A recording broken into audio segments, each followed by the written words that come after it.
Hello दोस्तों, A to GS में आपका स्वागत है। आज हम गंगा नदी के महत्वपूर्ण फैक्ट को विस्तार से समझाने का प्रयास करेंगे, क्योंकि गंगा नदी के जो उद्गम स्थल है या गंगा नदी का नाम गंगा कहां से पड़ती है या पंच प्रयाग, ये सभी को पार्ट 1 टॉपिक में बता चुके हैं। तो आज गंगा नदी का महत्वपूर्ण फैक्ट के बारे में विस्तार से बताएंगे। तो देखिए, गंगा नदी की कुल लंबाई, तो गंगा नदी की जो कुल लंबाई है ये 2525 किलोमीटर है। गंगा नदी की कुल लंबाई कितना है? तो 2525 किलोमीटर है।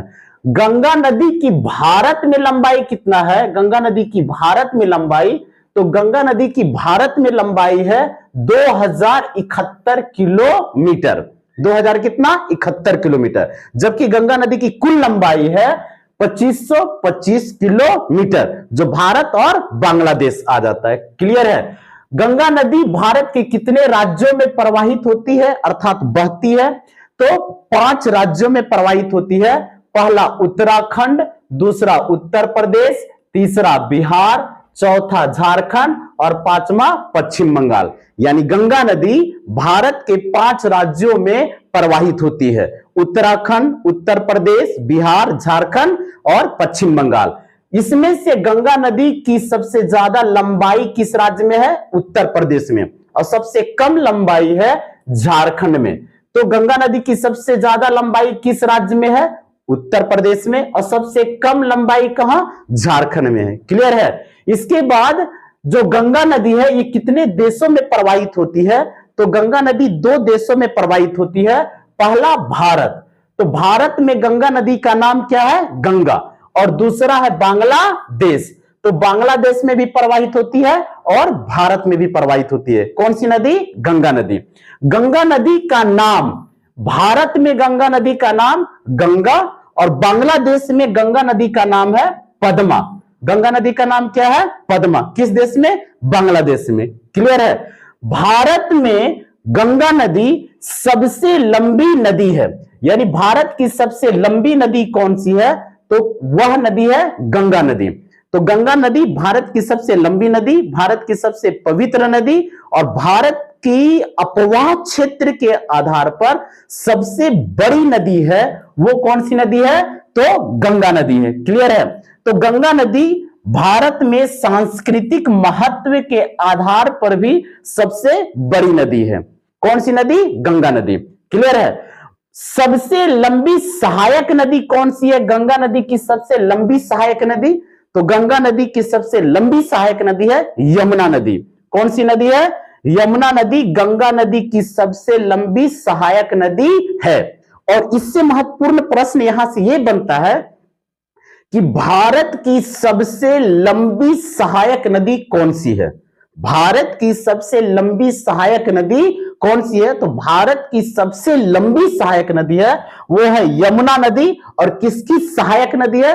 तो गंगा नदी की सबसे लंबी सहायक नदी है। गंगा नदी की सबसे लंबी सहायक नदी भी है और भारत की सबसे लंबी सहायक नदी है। क्लियर है? किस नदी का? गंगा नदी का। नेक्स्ट में यहां समझने का और प्रयास कीजिए कि प्रथम सहायक नदी, गंगा नदी का प्रथम सहायक नदी कौन सी है? तो गंगा नदी का प्रथम जो सहायक नदी है वे राम गंगा नदी है। यानी गंगा नदी में प्रथम कौन नदी आके मिल रही है? तो वो है राम गंगा नदी। क्लियर है? तो राम गंगा नदी गंगा नदी का प्रथम सहायक नदी है। क्लियर है? गंगा नदी को राष्ट्रीय नदी कब घोषित किया गया? तो गंगा नदी को राष्ट्रीय नदी 4 नवंबर 2008 ईस्वी को गंगा नदी को राष्ट्रीय नदी घोषित किया गया। क्लियर है? तो गंगा नदी को राष्ट्रीय नदी कब घोषित किया गया? 4 नवंबर 2008 को। जलीय जीव, भारत का राष्ट्रीय जलीय जीव कौन है? तो भारत का राष्ट्रीय जलीय जीव डॉल्फिन है। गंगा नदी का डॉल्फिन। और गंगा नदी का डॉल्फिन को भारत का राष्ट्रीय जलीय जीव कब घोषित किया गया? तो 18 मई 2010 ईस्वी को गंगा नदी का डॉल्फिन को राष्ट्रीय जलीय जीव घोषित किया गया। कब घोषित किया गया? 18 मई 2010 को। क्लियर है? गंगा नदी के पानी में एक विशिष्ट प्रकार का विषाणु पाई जाती है। क्या पाई जाती है? विषाणु पाई जाती है, ये वायरस पाई जाती है, जिसका नाम है बैक्टीरियोफेज। क्या नाम है? बैक्टीरियोफेज। तो बैक्टीरियोफेज नामक विषाणु है, जो वायरस है, ये गंगा के पानी में, यानी जो गंगा का जल है, पानी है, उसमें ऑक्सीजन लेवल को बढ़ाती है और गंगा के पानी में उपस्थित हानिकारक जीवाणुओं और विषाणुओं को मार देती है। इसलिए गंगा का पानी लंबे अवधि तक दुर्गंध या खराब नहीं होती है। क्लियर है? तो किस विषाणु के कारण गंगा नदी की पानी लंबे अवधि तक खराब नहीं होती है? तो बैक्टीरियोफेज नामक विषाणु के कारण, जो पानी में ऑक्सीजन की मात्रा को बढ़ाती है और हानिकारक जीवाणुओं और विषाणुओं को, यानी वायरस और बैक्टीरिया को क्या कर देती है? मार देती है। क्लियर है? और गंगा नदी के किनारे कौन कौन से शहर बसा हुआ है? तो गंगा नदी के किनारे देवप्रयाग, यानी देवप्रयाग से ही गंगा नदी का नाम गंगा पड़ जाती है। देवप्रयाग के आगे बढ़ेंगे तो ऋषिकेश, ऋषिकेश के बाद हरिद्वार, हरिद्वार के बाद बिजनौर, बिजनौर, बिजनौर के बाद फर्रुखाबाद, इसके बाद कन्नौज, कन्नौज के बाद कानपुर, कानपुर के बाद इलाहाबाद, इलाहाबाद के बाद मिर्जापुर, ये सब उत्तर प्रदेश में है। मिर्जापुर, मिर्जापुर के बाद वाराणसी, वाराणसी के बाद गाजीपुर, ये भी उत्तर प्रदेश में है। इसके बाद पटना, भागलपुर, मुंगेर, छपरा, ये सभी जो शहर है, ये किस नदी के किनारे स्थित है? तो ये सभी शहर गंगा नदी के किनारे स्थित है। ये सभी शहर किस नदी के किनारे स्थित है? गंगा नदी। कौन कौन सा?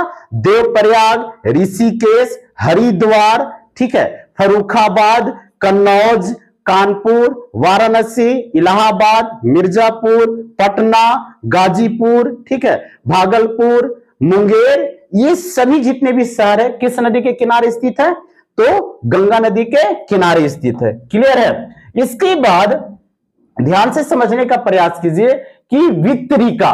अब गंगा नदी की वितरिका नदी है कौन कौन सी? तो भागीरथी और हुगली।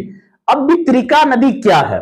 मान लेते हैं ये एक नदी है और यह नदी प्रवाहित हो रही है और दो खंडों में विभाजित हो गई। एक धारा इधर चली आई और एक धारा इधर चली गई। तो ये जो धारा बनी, इसे कहा जाता है वितरिका। क्लियर है? तो वितरिका भागीरथी भी है और हुगली नदी भी है, लेकिन भागीरथी को गंगा का मुख्य नदी मानी गई है और इसी से एक धारा निकली है हुगली नदी। तो हुगली को प्रमुख रूप से वितरिका मानी जाती है, गंगा नदी की वितरिका नदी। एक वितरिका होती है और एक सहायक होती है। मान लेते हैं कि ये नदी प्रवाहित हो रही है और इस नदी में कोई अन्य नदी आकर मिल गई, तो ये मुख्य नदी और ये इसकी सहायक नदी कहलाएगी। यानी इसका पानी इसमें आकर मिल रही है तो ये मुख्य नदी हो गई और ये सहायक नदी हो गई। तो सहायक नदी मुख्य नदी में आके मिलती है, जबकि वितरिका जो है मुख्य नदी बह रही है तो एक धारा बना दी है, तो उसे कहा जाता है वितरिका नदी। तो गंगा का वितरिका नदी कौन सी है? तो ये है हुगली नदी। कहां है? पश्चिम बंगाल में। इसके बाद हरिद्वार, हरिद्वार से गंगा नदी मैदानी भागों में प्रवेश करती है। हरिद्वार से गंगा नदी किस भाग में प्रवेश कर जाती है? मैदानी भाग में। हरिद्वार के पहले ऋषिकेश, या फिर आपको आ जाएगा ऋषिकेश के पहले जो देवप्रयाग, या फिर जितने भी प्रयाग है, विष्णु प्रयाग, नंद प्रयाग, रुद्र प्रयाग, ये सभी जितने प्रयाग है सब पहाड़ों या पर्वतों में आपस में नदियां मिलकर संगम बनाती है। जबकि यहां पे हरिद्वार से गंगा नदी किस भाग में प्रवेश करती है? तो मैदानी भाग में प्रवेश करती है। क्लियर है? इसके बाद सहायक नदी, तो गंगा नदी की राइट से दाईं ओर से जो सहायक नदी आकर मिलती है वे कौन सी है? तो राम गंगा नदी। जैसे गंगा नदी प्रवाहित हो रही है तो इधर से मिल रही है राम गंगा नदी, गोमती नदी, घाघरा नदी, इसके बाद गंडक नदी आके मिल रही है, इसके बाद बूढ़ी गंडक नदी आके मिल रही है, इसके बाद कोसी नदी मिल रही है और लास्ट में इधर से मिलती है महानंदा नदी। तो ये सभी जो नदियां हैं ये राइट से दाहिनी ओर से आकर गंगा नदी में मिलती है।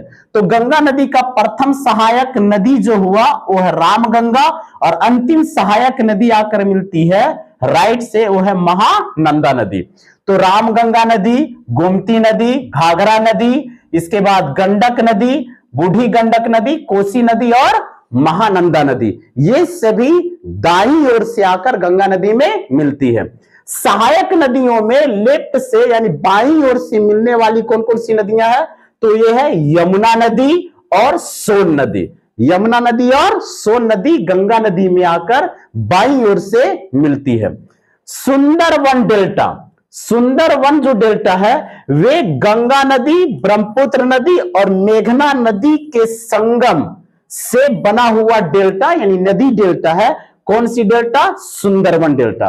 तो सुंदरवन डेल्टा किन नदियों के संगम से बना है? तो गंगा नदी, ब्रह्मपुत्र नदी और मेघना नदी के संगम से बना है सुंदरवन डेल्टा।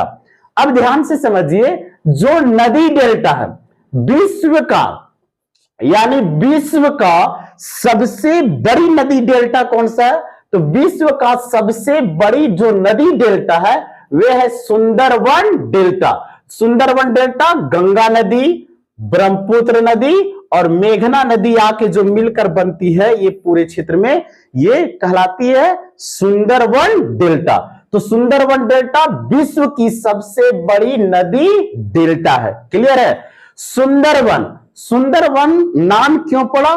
तो सुंदरी पादप यानी सुंदरी पौधे के कारण इसका नाम सुंदरवन पड़ा, क्योंकि सुंदरवन में सर्वाधिक मात्रा में जो पौधे हैं जिसका नाम है सुंदरी, तो इसी के कारण ही सुंदरवन नाम पड़ा है। क्लियर है?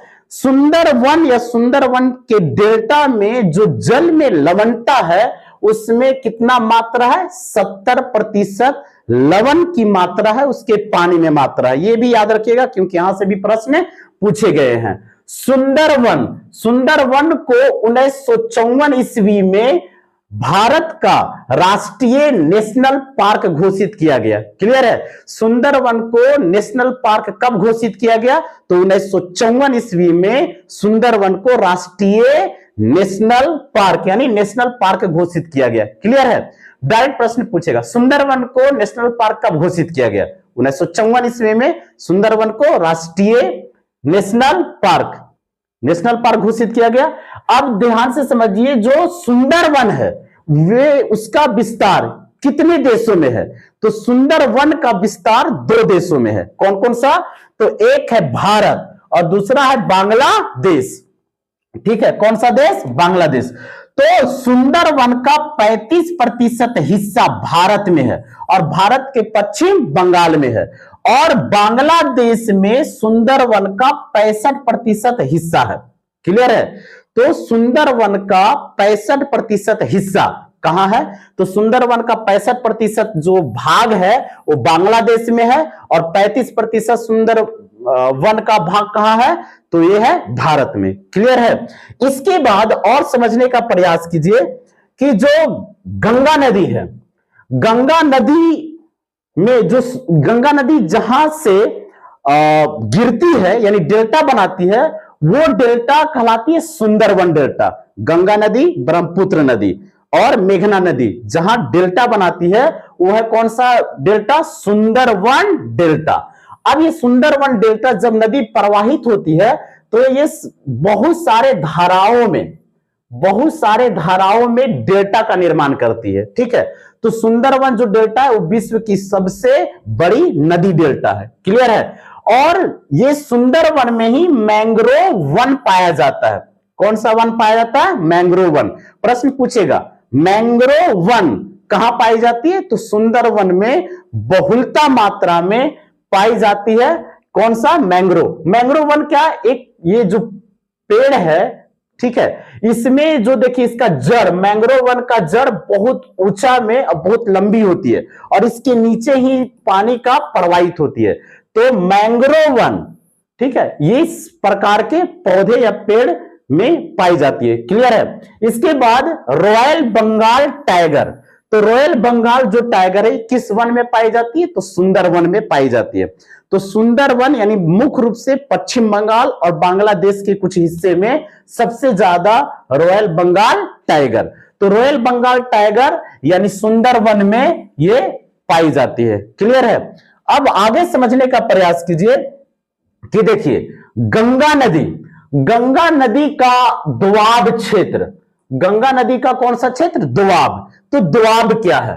तो दो नदियों के बीच की भूमि को क्या कहा जाता है? तो दोआब कहा जाता है। दो नदी के बीच की भूमि क्षेत्र को क्या कहा जाता है? तो दोआब कहा जाता है। तो गंगा और यमुना के दोआब जो क्षेत्र है, गंगा नदी और यमुना नदी के बीच की जो भूमि है वह गंगा यमुना दोआब क्षेत्र कहलाएगा। गंगा यमुना नदी के बीच वाले भाग को गंगा यमुना दोआब क्षेत्र कहा जाता है। और रामगंगा नदी और गोमती नदी के बीच वाले भाग को यानी बीच भूमि या मैदानी भाग को रुहेल खंड का दोआब कहा जाता है। तो रुहेल खंड का दोआब रामगंगा नदी और गोमती नदी के बीच, यानी रामगंगा नदी प्रवाहित हो रही है और गोमती नदी प्रवाहित हो रही है, इसके बीच वाले मैदानी भाग है, इसको कहा जाएगा, क्या कहा जाएगा? तो रुहेल खंड का दोआब। क्लियर है? इसके बाद अवध का दोआब क्षेत्र, तो गोमती नदी और घाघरा नदी के बीच जो प्रवाहित मैदानी भाग है उसे कहा जाएगा अवध का दोआब। क्या कहा जाता है? अवध का दोआब क्षेत्र। इसके बाद पूर्वी उत्तर प्रदेश का दोआब क्षेत्र, पूर्वी उत्तर प्रदेश का मैदानी क्षेत्र या दोआब क्षेत्र कहां से कहां है? तो घाघरा नदी से लेकर गंडक नदी के बीच में जो क्षेत्र है उसे कहा जाएगा पूर्वी उत्तर प्रदेश का दोआब क्षेत्र। इसके बाद है सारण का दोआब क्षेत्र। सारण का क्या? दोआब क्षेत्र, क्योंकि यहां से प्रश्न पूछे जाते हैं। तो सारण का दोआब क्षेत्र किस नदी से किस नदी के बीच मैदानी भाग को कहा जाता है? तो गंडक नदी से बूढ़ी गंडक नदी के बीच मैदानी भाग को सारण का दोआब क्षेत्र कहा जाता है। क्लियर है? इसके बाद मिथिला का दोआब क्षेत्र, किसका दोआब क्षेत्र? मिथिला का दोआब क्षेत्र, जो बूढ़ी गंडक नदी से लेकर कोसी नदी के बीच मैदानी भाग को क्या कहा जाता है? तो मिथिला का दोआब क्षेत्र कहा जाता है। क्लियर हुआ? इसके बाद पश्चिम बंगाल का दोआब क्षेत्र, तो जो पश्चिम बंगाल का दोआब क्षेत्र है वे कोसी नदी से लेकर महानंदा नदी के बीच मैदानी भाग है, उस क्षेत्र को कहा जाता है पश्चिम बंगाल का दोआब क्षेत्र, यानी कोसी नदी से लेकर महानंदा नदी के बीच को क्या कहा जाता है? तो इसे कहा जाता है पश्चिम बंगाल का मैदानी क्षेत्र या पश्चिम बंगाल का दोआब क्षेत्र। क्लियर हुआ? इसके बाद लास्ट है, ध्यान से समझिए कि ऊपरी गंगा का मैदान, तो ऊपरी गंगा का मैदान कहां से कहां मानी जाती है? तो ऊपरी गंगा का मैदान गंगोत्री से लेकर हरिद्वार के बीच जो प्रवाहित हो रही है उसे कहा जाता है ऊपरी गंगा का मैदान, ऊपरी गंगा का मैदान। इसके बाद मध्य गंगा का मैदान, तो हरिद्वार से लेकर वाराणसी के बीच जो गंगा प्रवाहित हो रही है उसे कहा जाता है मध्य गंगा का मैदान। तो ऊपरी गंगा का मैदान, मध्य गंगा का मैदान। निचली गंगा का मैदान या निम्न गंगा का मैदान जो है ये वाराणसी से लेकर कहां तक? कलकत्ता तक, यानी फरक्का बैराज तक, यानी पूरे गंगा क्षेत्र को कहा जाता है निम्न गंगा का मैदान। तो ऊपरी गंगा का मैदान गंगोत्री से लेकर हरिद्वार तक, मध्य गंगा का मैदान हरिद्वार से वाराणसी तक, और निम्न गंगा का मैदान यह कहा जाएगा वाराणसी से लेकर कलकत्ता के बीच।